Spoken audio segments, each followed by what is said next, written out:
Grabe mga ka-dreamers, ganito pala ang technique sa paglilinis ng maruming mantika. Kailangan nga lamang magtunaw ng cornstarch tapos ilagay dito sa kumukulong maruming mantika at grabe ganito yung mangyayari, biglang magiging malinis. O di ba napakalinaw at wala na talagang dumi. Syempre dahil hindi nga natin malalaman kung hindi natin susubukan, kaya naman sa video na ito ay akin ding gagawin iyon. Pero dinumihan ko muna itong malinis na mantika kasi wala nga ako maruming mantika or yung nagamit na namin. O di ba isinakripisyo ko pa talaga yung isang bote nga na mantika para lamang masubukan kung legit nga ba ang technique na iyon. Kasi marami nga sa atin na kapag napakarumi na ng mantika ay itinatapon na lamang dahil nakakadiri na ngang gamitin ulit. At alam nyo ba, batay sa aking nasaliksik, ito pala ang pamamaraan ng mga fast food tulad ng Jollibee at McDo para malinis nila ng maayos yung mga nagamit na nilang mantika. Napakaganda ngang ideya sapagkat walang natatapon, bagkos ay nakatitipid pa. So yan mga ka-dreamers, grabe hindi talaga ako makapaniwala kung legit nga ba talaga itong life hack na napanood ko nga sa TikTok na ang marumi daw na mantika ay kayang-kayang maging malinis muli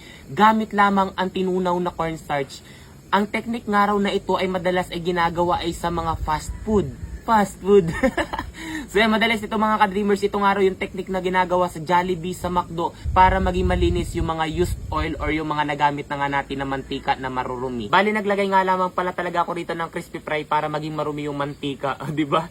Para lamang talaga masubukan natin na legit ay dinumihan ko pa talaga yung mantika, syempre. Kasi nga kapag inilagay daw itong tinunaw na cornstarch, magbubuo-buo siya rito sa mainit na mantika.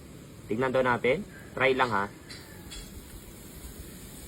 Oh, di ba? So yan, lagay na natin mga ka-dreamers. Grabe yan, magbubuo-buo. Tapos yung mga dumi, didikit na rito sa tinunan na cornstarch. Kasi yung cornstarch nga na ito, magiging solid siya mamaya.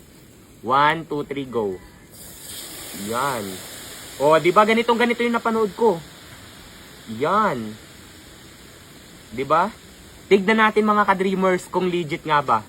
Isa pa, lagay na natin para makuha natin talaga yung dumi. Ayan na, nailagay ko na. Gagamit lamang ako riyan ng strainer. Nagbubuo-buo na siya mga ka-dreamers. Ayan o. Yeah, diba? Tignan natin kung magiging malinis pa rin nga ba talaga itong ating mantika na marumi kanina. Oh, diba? Ang galing. So yan, legit nga yata talaga mga ka-dreamers na yung maruming mantika ay magiging malinis muli kapag nilagyan nga talaga ng cornstarch. Kasi nga yung napanood ko talaga sobrang dumi ng kanyang mantika, tapos noong ginawa niya nga ang life hack na ito, ang technique na ito, grabe. Parang naging napakalinis talaga ng mantika niya uli. So yan mga ka-dreamers, grabe lumilinaw talaga yung mantika nga rito oh. Oh, di ba?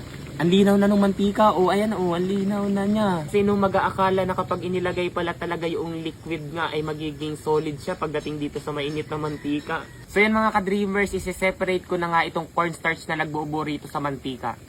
Gagamit lamang ako ng strainer. Yan. And, okay, lagay lang natin dito. Yan na oh. Ito na. Ito na yung ating ano. Ihiwalay natin. Yan. Oh, diba? So yung mga ka-dreamers, kuhain pa natin to. Ayan. Nakukuha talaga yung mga dumi. Nagiging malinaw na uli yung mantika natin. So yan mga ka-dreamers, ayan. Nakuha talaga natin yung dumi, napalinis natin yung mantika. Siyempre mag-iingat ha. Okay, ayan na mga ka-dreamers. Isali natin dito sa kawali. And tignan natin kung talagang magiging malinaw yung ating mantika. So yung mga ka-dreamers, isalin ko ulit para mas makita natin na luminis talaga yung mantika. Ayan. Ayan na, di ba?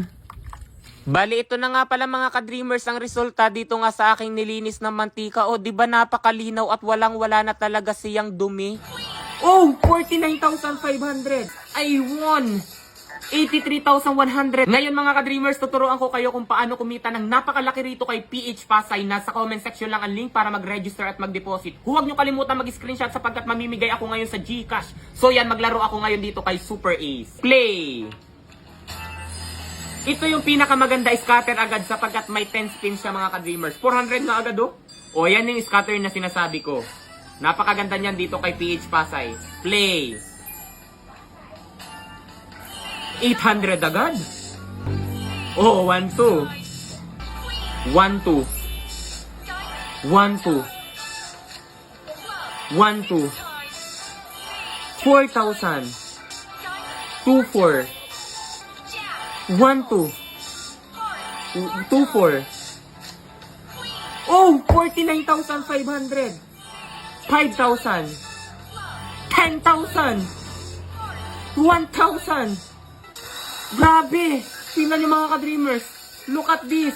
I won 83,100. Ang akin lang tinaya, 200 pesos. Oh, di ba napakadali lamang talaga kumita rito kay PH Pasay. Kaya kung nais nyo rin kumita mga ka-dreamers, nasa comment section lang ang link para mag-register at mag-deposit. Huwag kalimutan mag-screenshot at ilagay sa comment section sapagkat mamimigay ako sapagkat nanalo nga ako. Ang daming sapagkat pero dahil ako'y tuwang-tuwa, mag-register at mag-deposit na kayo. Yun lang.